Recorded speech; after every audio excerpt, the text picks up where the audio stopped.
Hi everyone, my very favorite fracture to talk about and to repair, the radius ulna fracture.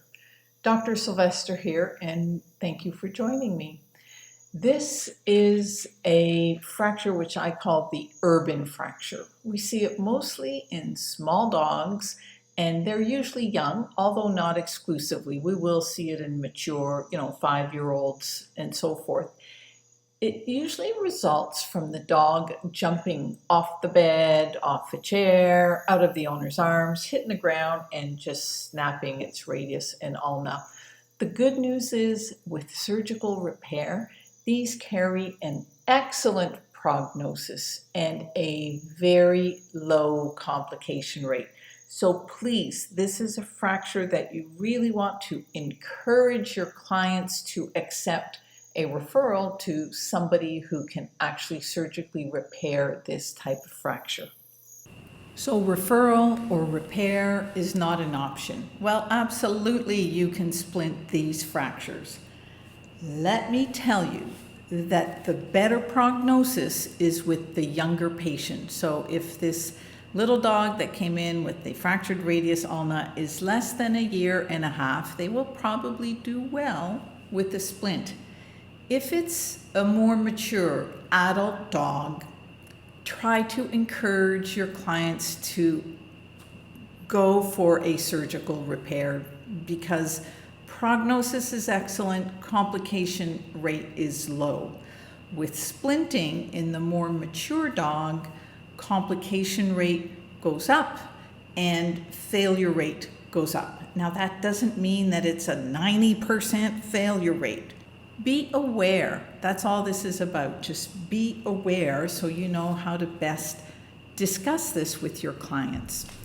When splinting these fractures, you don't need to worry about getting a perfect alignment. This goes for any fracture that you splint. Just line up the bones so that they're straight. So put them in the splint and you're going to end up lining up the carpus with the elbow and the toes, and everybody's going to be pointing in the correct direction. It's okay if the bones override one another. It's not perfect, but it's okay. So don't waste a lot of time trying to get this great reduction. The rule when splinting any fracture is to immobilize the joint below and the joint above the fracture. However, in these little urban fractures, these small dogs that jumped off the bed and snapped their radius ulna, the fractures are in the distal third of the radius ulna. And we can get away with excluding the elbow from the splint and bandage in these little dogs. That makes a huge difference when it comes to bandage and splint issues. If you can exclude the elbow, you are going to prevent a lot of complications that are going to occur because of the bandage. So think decubital ulcers and skin irritation, and therefore client irritation. If you are uncertain on how to manage and bandage and splint these little dogs, go to my YouTube channel. I have a whole series on splinting and bandaging, how to do it properly. I actually have one lecture dedicated to client compliance and what you need to do and how to follow up patients that have a bandage and a splint. Please be sure to listen to that seminar because it's probably the most important. Yeah, I know, the most boring, but the most important when it comes time to bandaging.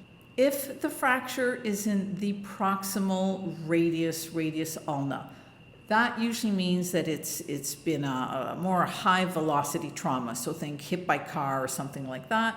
If you are going to splint that, you must immobilize the elbow. Otherwise, your splinting is not going to work. I would recommend a spica splint. That's probably the best way to immobilize some of these fractures, at least in the early process of the healing of the bone. It's just something to think about, and again, my YouTube channel will show you how to put on a spica splint. The one thing I want to leave you with is never, ever, ever pin a radius. So if you do send a patient off to have the fracture repair and it comes back with a pin in the radius, you need to find yourself another surgeon. End of story. I hope you found this helpful, and let's get out there and help a lot more of these little dogs with their fractured radius and ulna.